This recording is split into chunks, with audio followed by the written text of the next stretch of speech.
Oke, mari kita mulai. Oke, selamat malam. Oke, hari ini eh, kita akan belajar tentang gelombang. Oke, fisik tingkatan 4, gelombang. Oke, first. Oke, apa itu gelombang?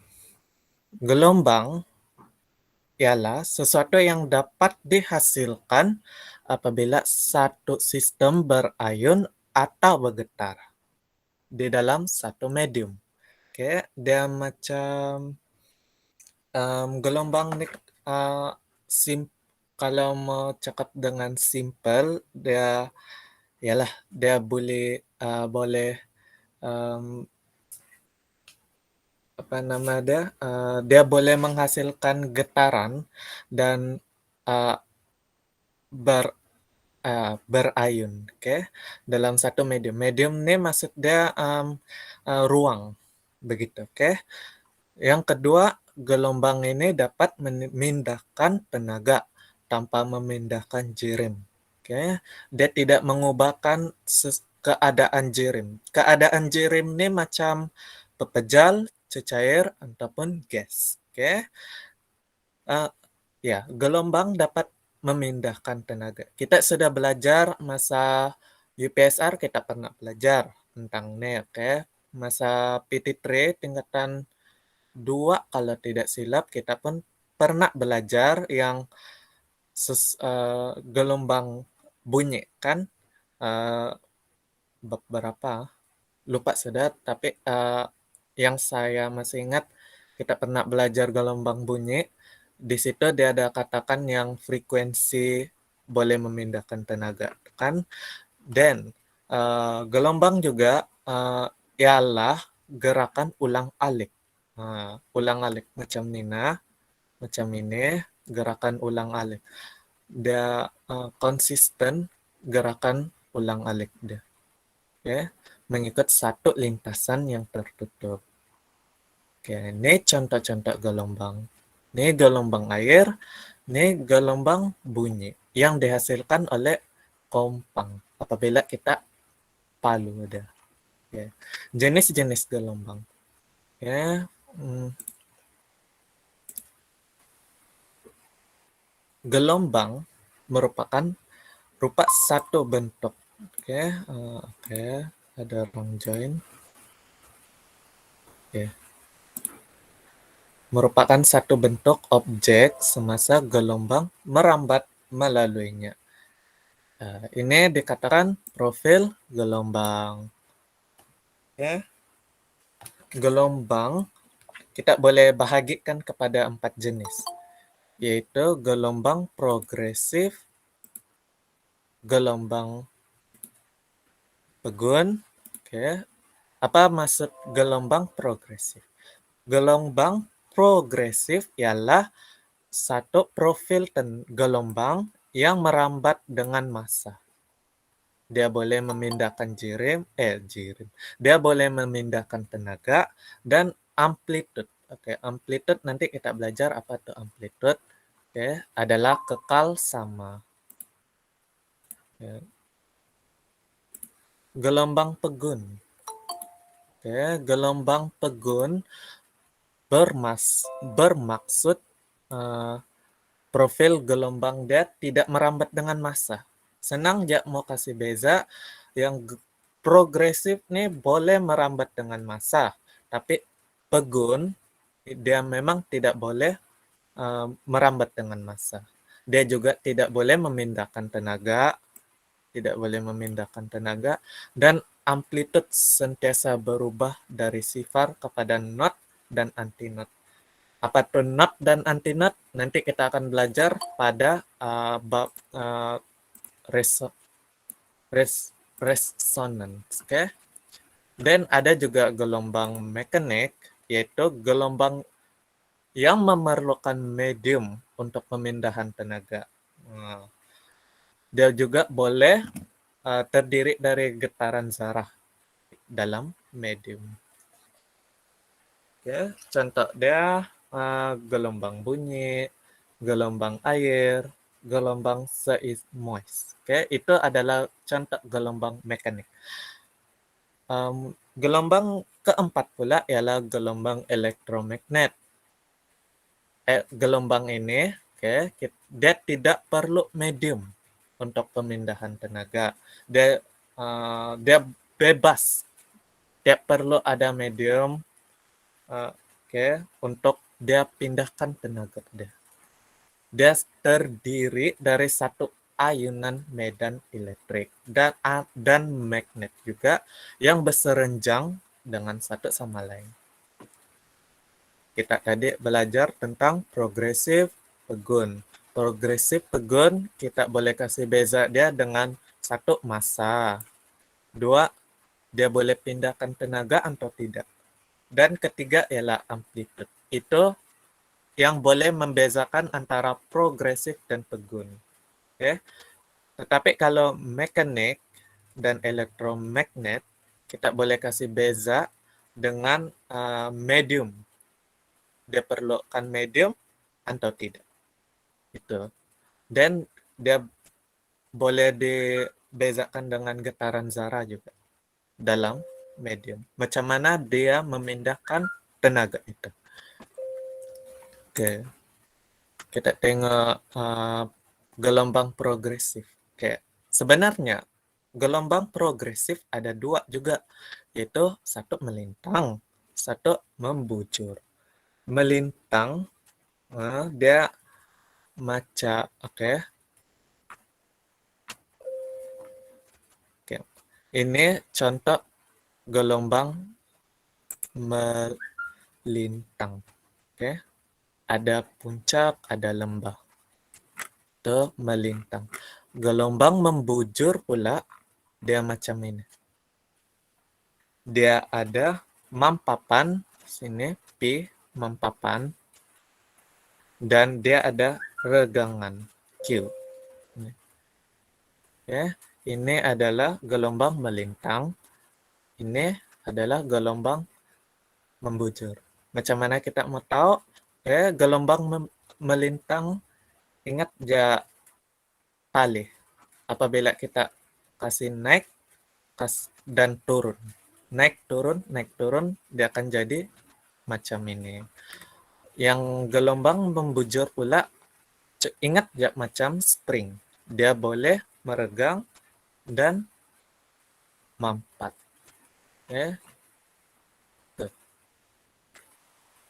Tapi kalau secara definisi fisik, gelombang melintang dia adalah sini berserenjang. Tetapi kalau membujur, dia selari, bergetar pada arah selari. Itu saja yang membezakan antara melintang dan membujur. Dan ciri-ciri gelombang. Ini memang selalu guna untuk graf. Kita akan guna untuk graf juga. Contohnya amplitude. Apa itu amplitude? Amplitude ialah sesaran. Sesaran maksimum zarah dari kedudukan seimbangnya. Macam mana rupa amplitude? Inilah amplitude dia. Ini. Gelombang membujur tiada amplitude, tapi melintang. Gelombang melintang, betul. Dia ada amplitude. Tempo. Tempo itu adalah massa yang diambil untuk membuat satu ayunan lengkap. Macam nih. Macam mana kita mau tahu dia adalah tempo. Tempo 1, tempo 2, tempo 3. Macam tu je. Ini pun sama juga. 1 tempo, 2 tempo, dan seterusnya. Yang penting tempo ini dia mesti berkaitan dengan massa. Itu saja. Dan frekuensi. Apa tuh frekuensi? Frekuensi ialah bilangan ayunan atau gitar. Gelombang lengkap dibuat oleh zarah dalam satu saat. Frekuensi, itulah frekuensi. Oke. Panjang gelombang kita akan guna lambda. Oke. Apa maksud panjang gelombang? Ingat saja jarak antara dua titik sefasa. Ya. Ini P3, P4 ini adalah titik sefasa. Sefasa. Dan ini juga X1, X2, X3, X4. Antara X1 dan X2 kan lambda. Oke, panjang gelombang antara dua titik sefasa. X1 dan X2 ini satu titik sefasa. Sama juga dengan lembangan, oke, dan mampapan. Dan akhir sekali, satu lagi ciri gelombang, memang kita akan perlu tahu laju gelombang. Laju gelombang kita tahu lah kan ukuran unit dia ialah meter per saat. Oke. Tuh. Oke, macam mana kita mau menerbitkan laju gelombang? Dari rumus laju V kan V dan jarak lambda per massa tempo T kan? T tempo kita ubah, oke, bukan ubah, kita buka lambda nih, kita pisahkan. Jadi 1 per T darab dengan lambda. Sama aja, ikut betul. Tapi kita cuma kasih pisahkan. Oke. Frekuensi, mau cari frekuensi pula, memang dia punya rumus adalah 1 per T.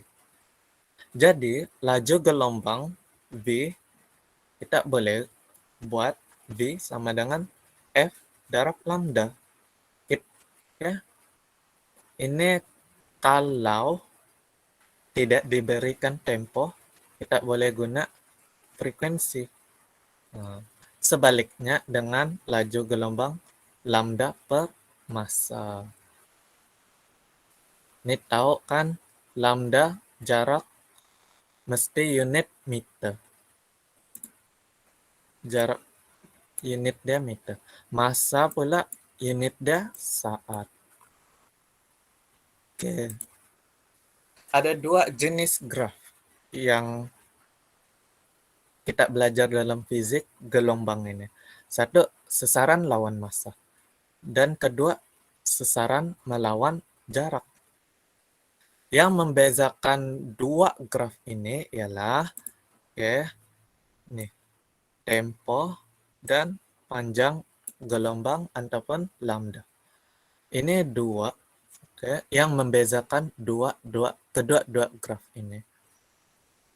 Graf sesaran massa, sesaran Cm lawan massa. Apabila satu graf dihasilkan, dua titik sefasanya akan jadi tempo dia. Jarak antara dua titik sefasanya ialah tempo dia, massa dia. Tapi kalau sesaran melawan jarak,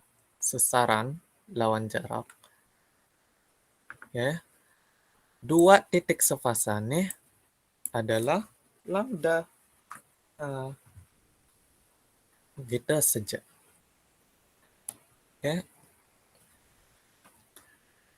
Sebab apa massa?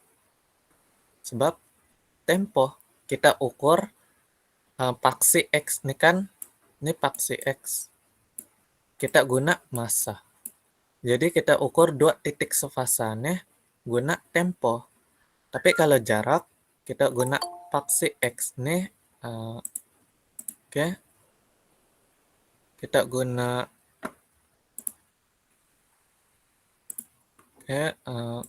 kita guna mana sudah tuh? Jarak nih X kan, paksi X. Ini paksi X. Kenapa dia guna lambda panjang gelombang? Sebab paksi X kita guna jarak. Nah, ini pula massa. Ingat massa, ingat tempo. Ingat jarak, paksi jarak, paksi X dia jarak guna panjang gelombang lambda. Oke, kita pergi ke pelembapan dan resonans. Kejap ya.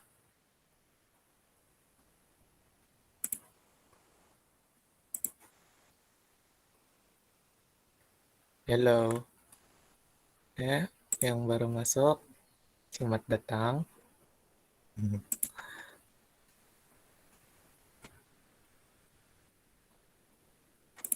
Oke, sambung. Oke, kita ada berapa menit lagi ya? Oke, kita enak kasih cepat habis. Banyak nih. Ya, pelembapan. Apa tuh pelembapan? Definisi dia. Pengurangan amplitude. Amplitude tuh apa? Tadi amplitude tuh ialah jarak sasaran maksimum nih kan, atas ataupun bawah.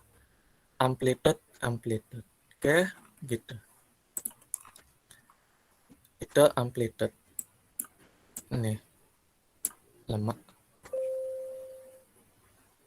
Ini amplitude, ini pun dikira amplitude.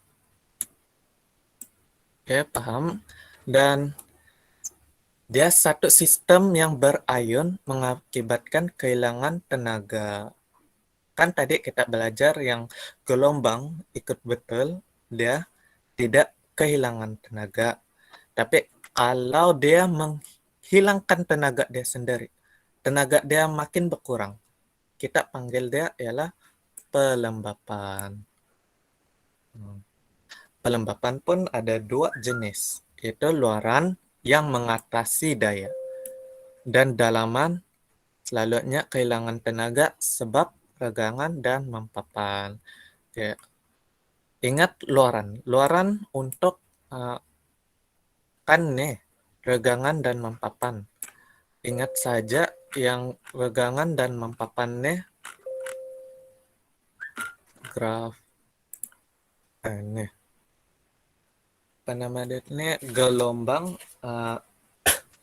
membujur. Gelombang membujur kan hanya ada mempapan dan regangan. Ini mempapan, ini regangan. Ingat saja begitu. Oke. Pelembapan dalaman, ingat saja dia ialah gelombang membujur. Tetapi kalau luaran, dia mengatasi daya, geseran, dan rintangan udara. Semua gelombang lah yang selain dari gelombang membujur. Bagaimana untuk mengatasi pelembapan? Satu, kita mestilah kenakan daya luar bekala. Secara bekala. Oke. Secara bekala kita kenakan. Kenapa daya berkala? Sebab itu bertindak pada selang masa tertentu. Bukan berterusan. Dia ya, kasih kena pada saat ini. Lepas itu berhenti sekejap. Lepas itu kasih kena lagi. Satu kali. Dan berhenti lagi. Itu.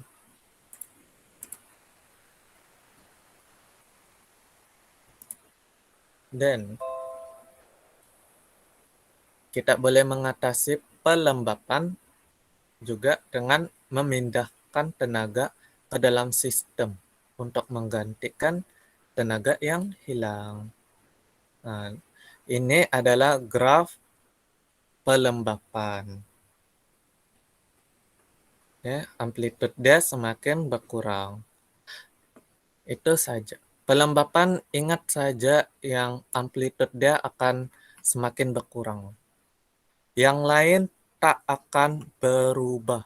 Tempo, ini masa kan kita guna tempo. Nih, tempo dia sama saja, tetap. Tempo 1, tempo 2, tempo 3 memang sama. Sama juga dengan frekuensi pun sama. Hanya amplitude saja yang berubah. Kalau pelembapan. Oke. Oke, next. Resonance. Apa pula resonance? Resonance ialah apabila frekuensi ini main frekuensi daya luaran yang dikenakan adalah sama ya dengan frekuensi semula jadi sistem ayunan tersebut. Apa pula sistem ayunan? Sistem ayunan ialah frekuensi semula jadi. Sistem berayun dengan amplitude maksimum.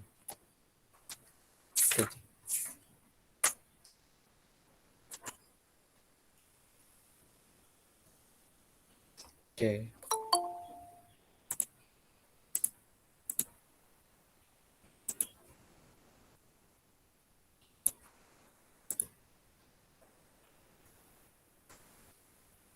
Contoh reson, oke, ini adalah dua contoh resonance. Satu kita ini tahu kan tala bunyi itu apa? Yang ini tala bunyi. Yang kedua ialah eksperimen bandul. Nih, oke, mari saya terangkan. Oke, tala bunyi. Oke, tala bunyi P dan Q mempunyai frekuensi yang sama. Oke, frekuensi itu apa tadi? Bilangan ayunan lengkap atau kitaran gelombang. Inilah frekuensi deh. 1, 2, 3 frekuensi deh. Memang sama. Apabila tala bunyi P diketuk, kita ketuk nih, tala bunyi P dengan tukul, oke. Ia memaksa tala bunyi Q bergetar dalam resonans dengan P. Maksud dia apabila kita ketuk P, Q pun dia akan bergetar, sama-sama bergetar. Yang ini membuktikan bahwa gelombang boleh memindahkan tenaga. Dan selain itu, tala bunyi bergetar secara amplitude maksimum. Amplitude maksimum tadi adalah tetap. Amplitude dia adalah tetap maksimum. Oke, ini pula eksperimen bandul. Oke. Apabila X, oke, ini X berayun, ia memindahkan tenaga kepada semua bandul. Dari I ke E ke I ini, semua akan berayun. Tapi panjang tali C, nih, panjang tali C sama dengan panjang tali X. Dan C akan berayun dalam resonans dengan X. Membuktikan yang lain nih, mereka pun berayun. Tapi C dan X nih, dia berayun secara sama-sama. Ya, itu saja yang maksud resonance nih. Dia memindahkan tenaga. Dia memindahkan tenaga kepada satu benda yang lain. Dan dia akan bergetar pada secara sama-sama. Begitu. Dan pendulum C berayun dengan amplitude terbesar. Antara nih semua, C lah yang paling besar. Sebab apa? Sebab resonan X dan C ini sebab fenomena resonan. Tali X, tali C, panjang dia sama. Bukan aplikasi gelombang, aplikasi resonans, ikat total aplikasi resonans. Satu, kita menghasilkan getaran melalui penalaan alat musik. Apabila kita ketuknya, ini tahuan gamelan, apabila kita ketuk, yang dia akan menghasilkan gelombang kan. Apabila kita ketuk yang Dua-dua macam mana? Dua key yang berbeza, yes. Dua key yang berbeza akan sama-sama main dalam resonan yang sama. Dia tidak akan berbeza dia punya frekuensi. Kita juga aplikasi resonance nih kita boleh guna ESWL, frekuensi tinggi untuk memecahkan batu karang. Lagi tinggi frekuensi, lagi mudah batu karang dalam ginjal kita dipecahkan. Bukan kita punya ginjal lah, yang mendapat penyakit batu karang lah. Ketiga, insiden jambatan gantung Tormaka Neros. Itu kata. Ya. Sebab apa? Sini dia runtuh sebab tiupan angin kuat. Jadi dia berayun secara resonans dengan amplitude yang besar. Keempat, gelombang mikro. Dan kelima, London Millennium Footbridge. Sama aja kisah dengan jembatan gantung Tarcoma Neros. Nah, oke, kita masuk dalam pantulan gelombang.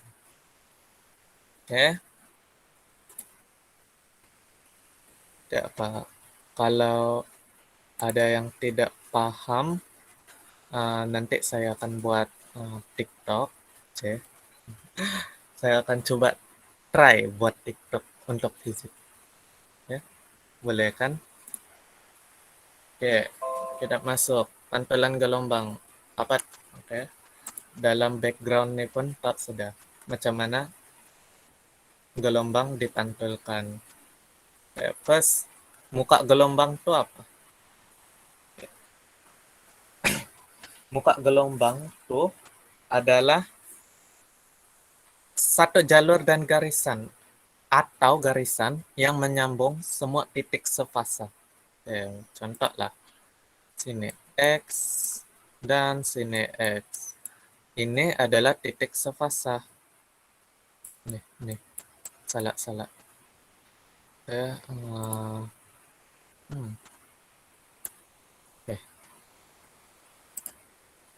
Ini adalah titik sefasa kan?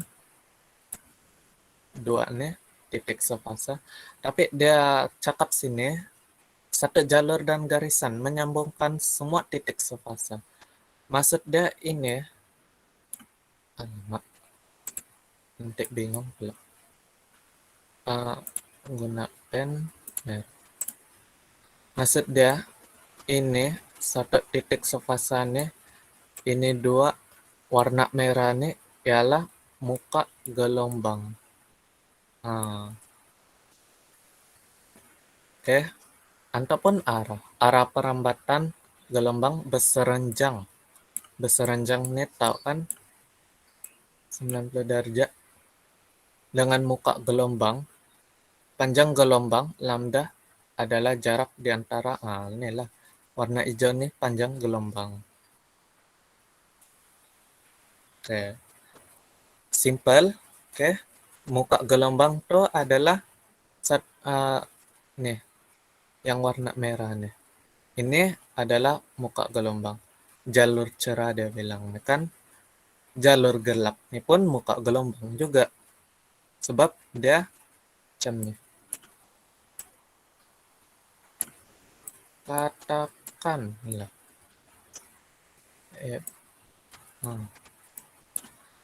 Oke. Ini jalur cerah. Ini di atas nih ialah jalur cerah. Nih. Ini jalur cerah. Contoh, oke. Yang di bawah nih adalah jalur gelap.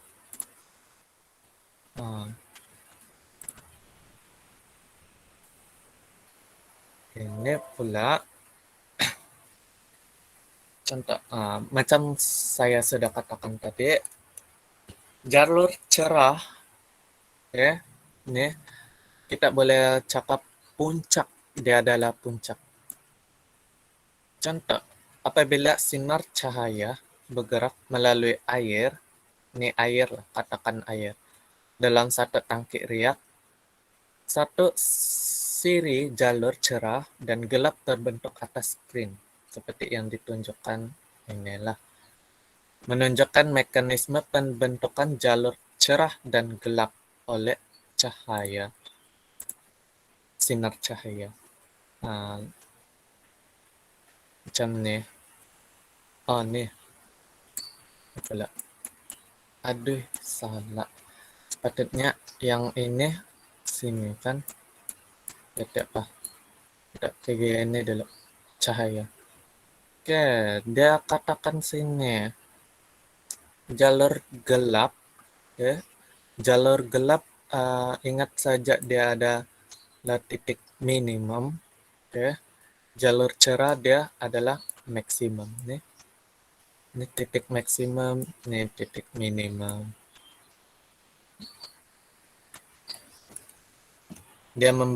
Kenapa dia membentuk, macam mana dia membentuk jalur gelap dan cerah?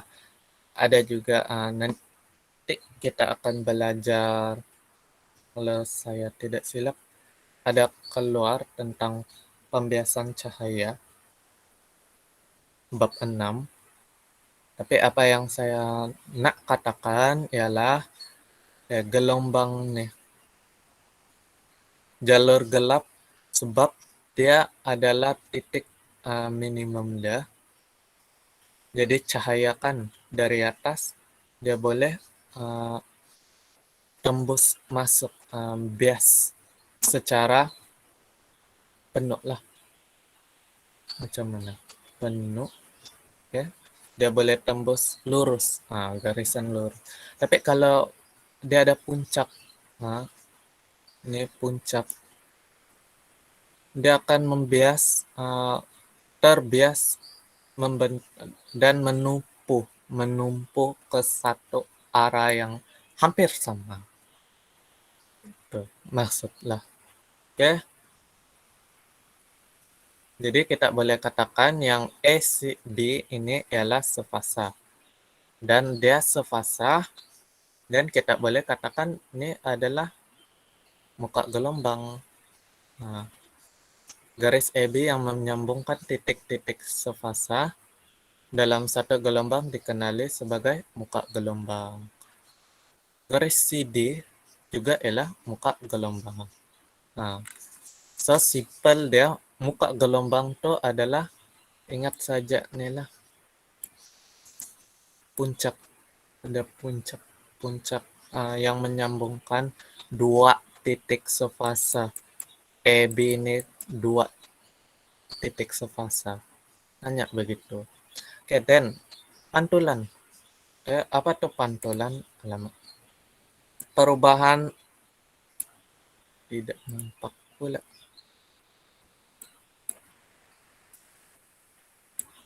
Perubahan arah suatu gelombang, oke, pada satu halangan. Ini halangannya.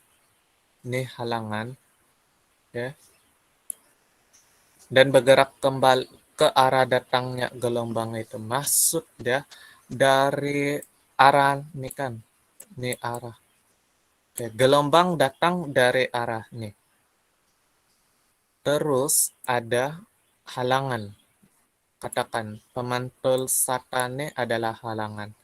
Jadi dia akan dipantulkan, datangnya kembali, maksud dia akan dipantulkan semula ikut sudut yang dibiaskan, I dan R. Sudut 7 dan sudut, lupa dah. Sudut 7 dan sudut biasan. I itu sudut 7. Di mana gelombang itu mau pantul. Okay. Dan R itu adalah sudut biasan yang dibiaskan. Itulah yang dipantulkan. Muka gelombang nih kan. Ini putih-putih ini adalah muka gelombang. Simple dia sebab 2 titik sefasa. Dan ciri dan kesan pantulan. Ada 5 ciri-ciri dia dan kesan dia lah dalam pantulan. 1, oke. Sudut pantulan adalah sama. Sudut pantulan I dan R mestilah sama. Sudut 7 I, sudut pantulan R. Kenapa saya bilang beasan tadi? Sebab sudah terbiasa dengan bab 6, cahaya dan optik. R itu kan maksudnya sudut beasan, tapi tidak apalah, sama aja. Dan kedua, panjang gelombang tiada perubahan. Frekuensi tiada perubahan, laju gelombang pun tiada perubahan. Yang berubah ialah arah. Arah apa? Arah perambatan. Nih, arah. Ini arah. Dari arah 1 berubah pergi sana. Dia tidak macam, dia dari sini, arah datang dari sini. Aku datang dari sini. Kemudian pergi sana. Nah, disebabkan apa? Disebabkan 1 halangan. Nih, halangan. Macam mana kita mau lukis pantulan, ya. Macam mana kita melukis? Katakan nih soalannya. Dia bagi gelombang 7, nih. Garisan biru nih gelombang 7. Dan pemantul satah. Halangan, nah, maksud dia juga. Langkah 1, tulis anak panah EB berseranjang dengan muka gelombang 7. Yang garis-garis ini ialah muka gelombang 7 tau. Dia bukan, jangan pikir lain lagi. Asal dia bagi macam nih, memang dia ada maksud dia adalah gelombang, muka gelombang. Simple, macam tadi, macam ni kan. Muka gelombang apa, masih ingat tadi? Dia menyambungkan 2 titik sefasa. Macam ni. Ada 1 lagi gelombang ini, macam tu, borok. Ini adalah muka gelombang tadi kan. Dia suruh lukis anak panah berseranjang. Berseranjang tu apa? Berseranjang ialah 90 darjahan. Ini mesti 90 darjah, 90 darjah. Ikut. Mesti 90 darjah. Dan tulis wakilan arah. Dari mana arah itu datang? Arah gelombang itu datang dari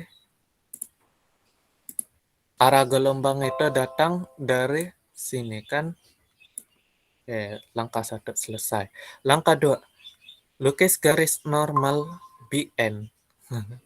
BN, apa tuh BN? Contohlah, ini tadi anak panah EB kan. Lah, kita wakilkan EB. Anak panah EB. Ini garisan EB. Dan lukis garisan normal BN yang berseranjang dengan pemantul 1. Macam mana kita mau buat nih? Kita guna warna biru. Dengan pemantul 1 kan dia suruh berseranjang. Buat macam ni. Yang penting 90 darjah boleh nampak sana. Tuh, 90 darjah berseranjang lah tu maksud dia. B C D apa nih? Garis normal BC. BC BN. BN ini adalah garis normal. EB ialah anak panah, garis arah anak panah. Ya. Dan langkah 3, lukis anak panah BC. BC dengan keadaan sudut CBN adalah sama dengan EBN. Apa maksudnya? Contoh lah, kan kayak buruk tadi saya lukis, saya akan lukis di sini, nampak kan? Saya zoom sedikit. Oke, sini B, N. Dari sini PG, ini E kan. Arah EB ialah arah gelombang dia. Dia bilang sini ialah sudut CBN sama dengan sudut EBN. Sudut ini mesti sama dengan, ini sudut EBN mesti dengan apa CBN. CBN ialah sebab pantulan kan, sinilah CBN. Kalau sini dia 50. Macam mana mau dapat 50? Kan nih 90 derajat, nanti tolak aja. Dengan kita guna protektor juga. Kalau nilai tidak diberilah, selalunya guna protektor. Protektor kah? Protektor. Macam tu. Sudah kita dapat sudut EBN sini. Lepas tu kita ukur. Yang penting sini pun 50. Itulah maksudnya pantulan. Dan A ini mesti sama dengan R. Itu aja kalau pantulan. Pantulan ingat aja yang penting arah dia adalah lain. Berlain. Frekuensi, dia punya apa tuh? Tempo, lambda, panjang gelombang, semua tuh masih kekal, tetapi arah dia yang berubah. Langkah 4 sudah siap, dan hampir sama, cuma tinggal CBN. Panjang gelombang, pantulan. Satu lagi, dia suruh lukis yang pantulan ini kan tadi kita katakan ini sama. Lepas itu tulislah, lukis dia punya pantulan. Macam ni. Yang penting garisannya, ini 4 garisannya sama dengan garisan yang asal. Itu saja. Aplikasi pantulan. Banyak lagi nih. Oke. Satu, kita guna ultrasonik. Gelombang ultrasonik nih untuk perubatan. Contoh, memeriksa fetus dan organ-organ dalaman. Kita boleh katakan proses ultra sound atau sonografi. Dan gelombang bunyi. Gelombang ini untuk kajian seismik. Oke. Tak perlulah saya jelaskan lebih lanjut. Ya. Pantulan gelombang radio tahu kan, ada satelit dan gelombang sonar untuk kesan ikan. Ya. Lah. Oke. Kita fokus tajuk-tajuk penting. Oke. Pembiasan. Apa itu pembiasan? Ya.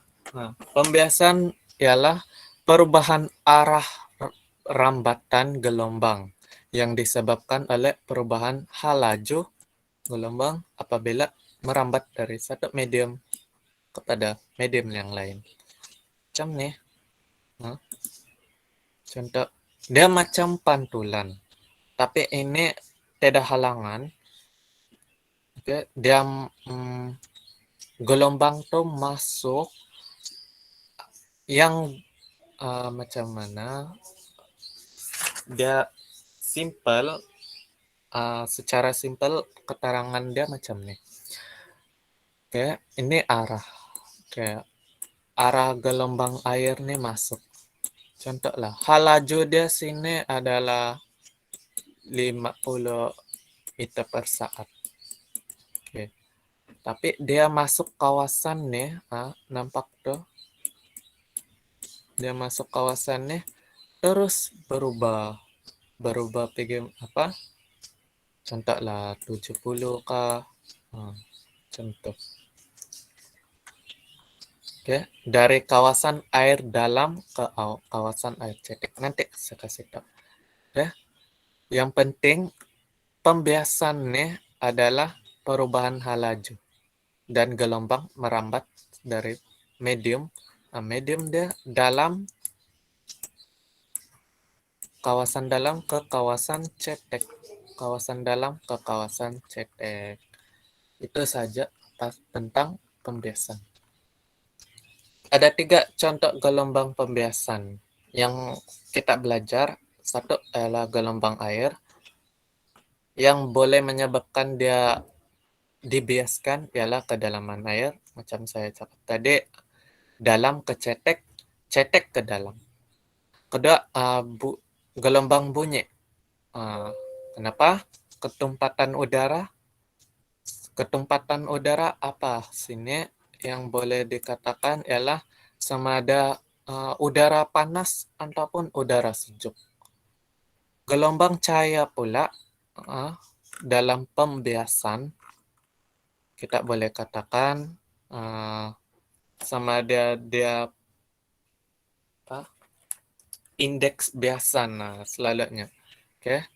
Nanti akan belajar cahaya dan optik. Apa? Yang penting kita fokus air dan bunyi. Ini dua adalah benda gelombang, contoh gelombang pembiasan yang paling mudah. Ciri dan kesan seperti tadi pantulan. Kan pantulan, resonans, kita ada belajar ciri dan kesan. Oke, sekarang pembiasan, apa ciri dan kesan bagi pembiasan? Kita tengok apa yang tidak berubah. Yang tidak berubah ialah frekuensi. Masih ingat frekuensi itu apa? Frekuensi ialah bilangan ayunan lengkap. Oke. Contohlah tak payahlah kan jelas. Oke. Yang penting sudut 1, sudut 2 panjang, 3 laju, dan 4 arah adalah berubah. Oke. Itu saja dalam pembiasan. Tadi dalam pantulan yang berubah hanya arah kan? Oke. Kalau dalam resonance pula apa yang berubah resonans. Pelembapan pula yang berubah ialah amplitude dan amplitude lah tadi. Oke. Pelembapan amplitude. Oke. Pantulan yang berubah dia arah. Pembiasan pula dia yang berubah ialah sudut. Pantulan tadi pun sudut, oke. Sudut dia juga berubah. Oke. Ini contoh gelombang air yang saya cakap tadi lah, kedalaman air. Kan? Dari kawasan air dalam, ini ke kawasan air cetek. Dari kawasan air cetek ke kawasan air dalam. Kan? Betul. Kedalaman air yang memberi kesan kepada gelombang air tuh. contoh dia macam ni. Oke, ciri dan kesan dia. Oke, first dari air dalam. Oke, air dalam. Kita tengok. Oke, ini oke. Tadi apa yang kita tahu lah. Oke, apa yang kita tahu tadi, yang kita belajar tadi ialah asal benda warna putih ialah apa? Nah, benda putih ini adalah muka gelombang dia. Muka gelombang itu apa? Yang menyambungkan dua titik sefasa. Nah, jangan lupa, oke? Jangan bingung, oke? Nah, dan sini, oke, ada dua titik. Kenapa lambda? Lambda ini apa? Panjang jarak antara dua titik sefasa, kan? Oke. Arah perambatan, oke. Kenapa ada garis nih? Garisan hitam nih. Ini ialah dia punya apa nama tuh? Dari dalam dan cetek perbezaan adalah ya macam tuh perbezaan dia. Dan tadi kita ada belajar pasal tentang nih pantulan tadi kita belajar nih kan. Cuma yang berbeza dia pantul balik. Tapi kalau pembiasan dia akan datang sini dan dia bias. Nah, oke, garisan normal. Oke. Arah perambatan dia pun berubah kan. Kalau arah perambatan yang tetap lah, dia ikut betul satu garis lurus saja. Dari mana dia datang, dari situ juga dia akhir. Dia satu garis lurus. Tapi nih, kenapa arah dia berubah? Nah, sebab perambatan. Pembiasan berlaku. Nah, oke, lihat sini. Oke, arah perambatan berubah kan. Oke, kita sudah buktikan arah perambatan dia berubah. Oke, kita sudah buktikan. Oke, sudut berubah kan. Oke, sudut yang 7 I tidak sama tau dengan sudut R yang dibiaskan. Oke, oke, terbukti lah. Panjang gelombang pun berubah. Panjang gelombang lambda kan. Lihat. Oke, ini dua muka gelombang nih ataupun puncak. Ini kawasan air dalam. Oke, jarak kan lebar. Nah, lambda. Tapi sini tiba pula jarak dia semakin kecil. Oke. Air cetek dia punya panjang lambda lah, senang lah. Lambda dia adalah kecil. Oke. Jadi terbukti panjang gelombang, laju gelombang. Oke. Ini yang tidak tahu apa tuh laju gelombang. Oke. Guna rumus V sama dengan apa tadi? Frekuensi darab dengan lambda ataupun H laju sama dengan lambda per tempo. Kenapa dia berubah? Sebab nih lambda berubah. Lambda berubah, H laju pun ikut berubah. Macam tuh. Jadi dia membuktikan bahwa H laju berkadar terus dengan lambda. Ya. Macam juga air cetek ke air dalam. Macam tadi, dari panjang gelombang yang pendek akan jadi gelombang yang panjang. Panjang gelombangnya. Dari sudut biasan dia kecil, nanti jadi sudut pembiasan dia besar. Arah gelombang dia ternaik lah contoh. Oke, pemahaman pembiasan. Macam mana kita mau paham dengan lebih lanjut? Ingat nggak tentang analogi lembu raya? Contoh, kalau kita diberikan jalan yang tidak sesak nih dan jalan yang sesak.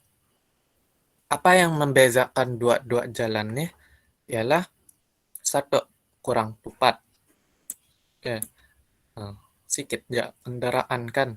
Jalan yang sesak akan banyak kendaraan. Itulah kena panggil lebih tepat. Dan apabila jalan yang tidak sesak, sedikit kendaraan, kendaraan tuh bergerak dengan laju kan lambat. Mestilah laju kan, tiada yang halang. Nah, laju dia bertambah lah. Lawan dia, kalau jalan yang sesak, laju dia berkurang. Sebab apa? Kena stuck lah dia sana, jam. Oke, jauh dari normal, mendekati normal dia katakan lambda lah. Oke, nih orang yang naik motosikal dan kereta, lambda dia nih jauh kan. Tapi nih, oke, kereta nih dan motor nih dia titik sefasa, contoh lah titik sefasa. Jadi lambda dia semakin dekat. Sama juga kereta dengan kereta nih. Oke, macam tuh. Ya, mau ingat pembiasan punya pemahaman lah. Ya, fenomena pembiasan. Apa fenomena dia? Macam saya katakan tadi, kita akan fokus kepada udara, gelombang bunyi, oke, dan air. Pukul 11 sudah. Oke. Nah, kita kasih habis sampai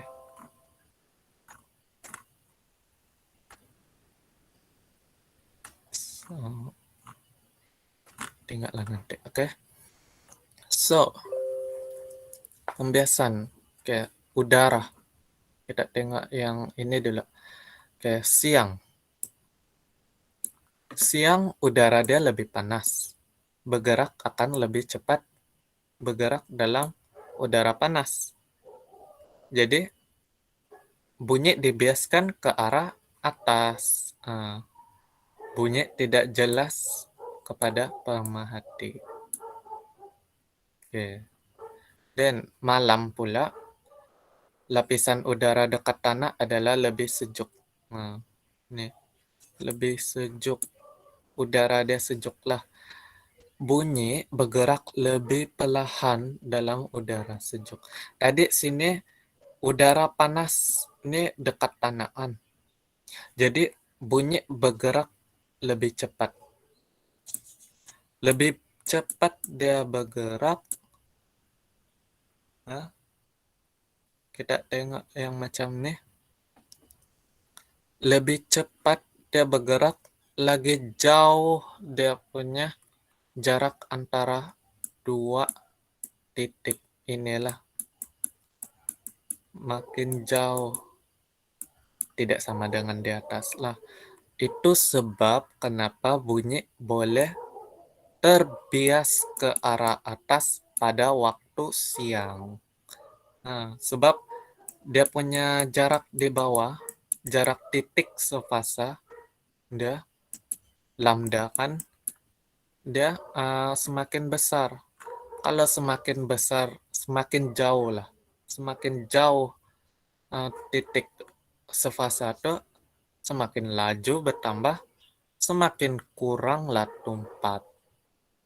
Kurang tepat. Jadi kita boleh cakap bahwa udara panas nih dia kurang tepat dan udara sejuk lebih tepat. Kalau ada soalan katakan kenapa pada waktu siang pada waktu malam lah Nih the dog, anjing, dia boleh dengar kita teriak, teriak kah? Nah, bercakap dengan apa nih nama dia boleh dengar sebab nih lapisan udara lebih sejuk, lebih perlahan bunyi bergerak, dan bunyi akan lebih lah ke arah bawah sebab panjang gelombang lah juga macam dah. Panjang gelombang dia dekat-dekat, tapi udara panas kan kurang tepat. Panjang gelombang dia jauh-jauh. Jadi macam nih lah. Nih kawasan dalam, panjang gelombang dia dekat-dekat. Ini kawasan cetek. Jadi dia punya apa nih jarak lambda lambda jarak antara gelombang dia semakin dekat. Nah, semakin dekat semakin apa kurang lah halaju dia. Ya, dan macam tadi ya, ini contoh gelombang air. Gelombang air dalam pembiasan, kedalaman air kan. Oke, Tanjung. Oke, ini Tanjung nih Teluk. Tanjung dia kawasan yang apa? Cetek. Manakala Teluk ialah kawasan yang dalam. Kenapa Tanjung kawasan yang cetek? Sebab dia limpas dari apa tuh nilai paras air laut. Nah, berapa meter lupa sudah. Ya, itulah kawasan Tanjung. Dia melimpasi ketinggian aras paras laut. Dan Teluk dia kurang lah, tidak limpas dari paras air laut. Tapi ini untuk laut lah, yang dekat pesisiran pantai. Apabila menghampiri Tanjung, gelombang adalah lebih perlahan. Lebih perlahan gelombang, panjang gelombang pun pendek. Sebab ingat ya rumus V sama dengan F lambda, ataupun yang V sama dengan lambda per T. V mesti berkadar terus dengan lambda.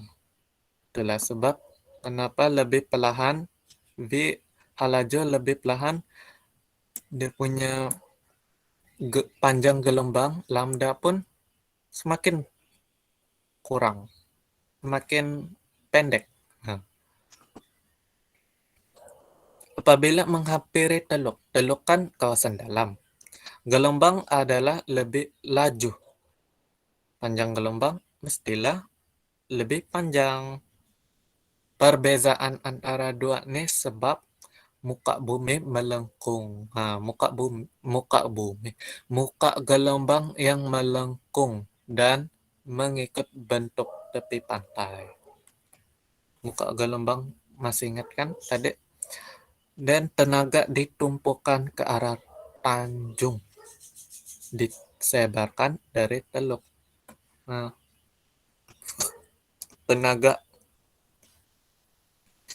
Tenaganya dari teluk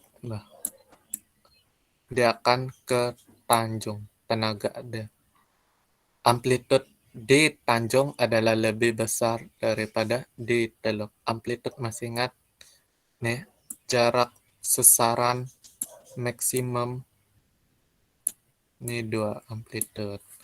Oke, cara kita menerbitkan rumus bagi pembiasan iris simple, kita guna tadi laju gelombang ya. Cuma di sini kita perlu bandingkan kawasan dalam dan kawasan cetek. Oke.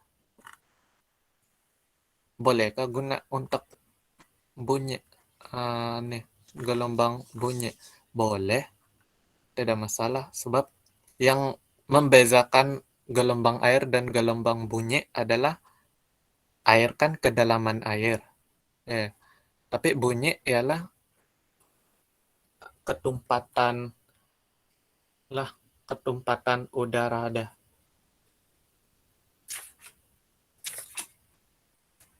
Oke, oke. Tidak lama lagi habis. Oke, sabar. Oke, last. Oke, macam mana kita mau menerbitkan rumus kawasan dalam? Kita ambil kawasan dalam. Oke, halaju dia satu, lambda dia satu. Oke, dan kawasan cetek ke lambda dan halaju dia.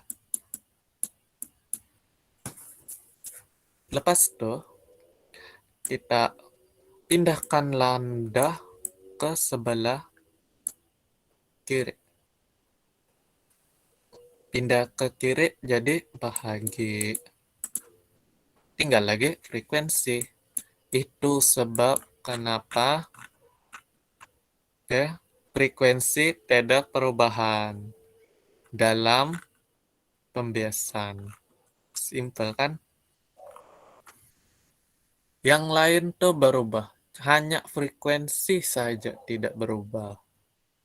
Dan sama juga kawasan cetek, pindahkan lambda ke halaju jadi bahagi. Dan nanti bandingkan lah. Boleh bandingkan. Macam ni. Oke. Kawasan dalam, kawasan cetek. Jadilah ni rumus bagi pembiasan. Ya, ada lagi banyak pembalauan. Oke. Tapi kita memandangkan masa sudah pukul 11. Oke, kita akhiri kita punya sesi kelas fisik kita sampai sini saja. Apa-apa yang tidak paham nanti boleh tanya di grup Telegram fisik. Oke. Ya, itu saja. Oke. Thank you.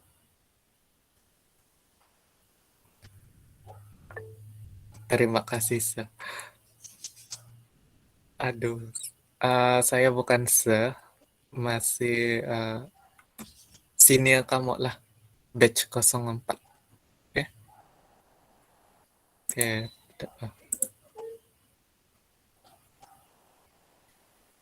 Oke, terima kasih.